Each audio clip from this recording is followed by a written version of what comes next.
சென்னையில் ஷேர் ஆட்டோவில் பயணம் செய்த 6ஆம் வகுப்பு மாணவிக்கு பாலியல் தொல்லை கொடுத்து சாலையில் தள்ளிவிட்ட சம்பவம் அதிர்ச்சியை ஏற்படுத்தியுள்ளது.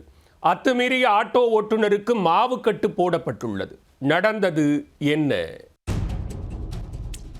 சென்னை திருவொற்றியூரைச் சேர்ந்த மாணவி ஒருவர் பெரியார் நகரில் உள்ள பள்ளியில் 6ஆம் வகுப்பு படித்து வருகிறார். இவர் திங்கட்கிழமை பள்ளிக்கு செல்வதற்காக திருவொற்றியூர் மார்க்கெட் பகுதியில் இருந்து ஷேர் ஆட்டோவில் ஏறியுள்ளார். பின் இருக்கையில் அமரச் சென்ற மாணவியை ஆட்டோ ஓட்டுநர் முன்னால் அமரும்படி கூறியுள்ளார்.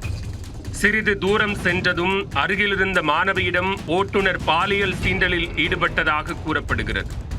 இதனால் அதிர்ச்சி அடைந்த மாணவி சத்தம் போட்டுள்ளார். உடனே ஓடும் ஆட்டோவிலிருந்து மாணவியை ஓட்டுநர் கீழே தள்ளிவிட்டுள்ளார். பின்னர் ஷேர் ஆட்டோவை வேகமாக ஓட்டிக்கொண்டு அங்கிருந்து தப்பியோடியுள்ளார். கீழே விழுந்து காயமடைந்த மாணவியை அங்கு பணியிலிருந்த தூய்மை பணியாளர்கள் மீட்டுள்ளனர். தொடர்ந்து மாணவியின் பெற்றோர் மற்றும் போலீசாருக்கு தகவல் தெரிவித்துள்ளார்.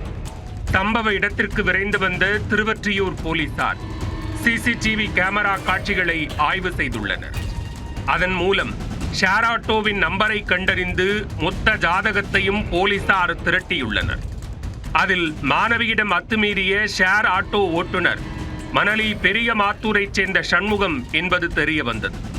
61 வயதான இவர் எண்ணூர் விரைவுச்சாலை அருகே ஆட்டோவை நிறுத்திவிட்டு கடற்கரை பகுதியில் மறைந்திருந்தது கண்டுபிடிக்கப்பட்டது. விரைந்து சென்ற போலீசார் அவரை சுற்றி வளைத்து கைது செய்தனர். தொடர்ந்து வாகனத்தில் ஏற்றும் போது போலீசாரின் கையை தட்டிவிட்டு சண்முகம் தப்பியோட முயற்சித்துள்ளார். அப்போது கடற்கரை பகுதியில் உள்ள கற்கள் மீது தடுக்கி விழுந்ததில் அவரின் இடது கையில் எலும்பு முறிவு ஏற்பட்டதாக போலீசார் தெரிவித்துள்ளனர். பின்னர் சண்முகத்தை மீட்டு அரசு ஸ்டான்லி மருத்துவமனையில் அனுமதிக்கப்பட்டு மாவு கட்டு போடப்பட்டது. மாணவியிடம் அத்துமீறிய நபருக்கு கடும் தண்டனை வழங்க வேண்டும் என்று பெற்றோர் உட்பட பல்வேறு தரப்பினரும் வலியுறுத்தியுள்ளனர். சென்னையில் ஷேர் ஆட்டோவில் ஏறிய 6ஆம் வகுப்பு மாணவியிடம் அத்துமீறிய ஓட்டுநர் மாணவி சத்தம் போட்டதால் அவரை கீழே தள்ளிவிட்ட சம்பவம் அதிர்ச்சியை ஏற்படுத்தியுள்ளது.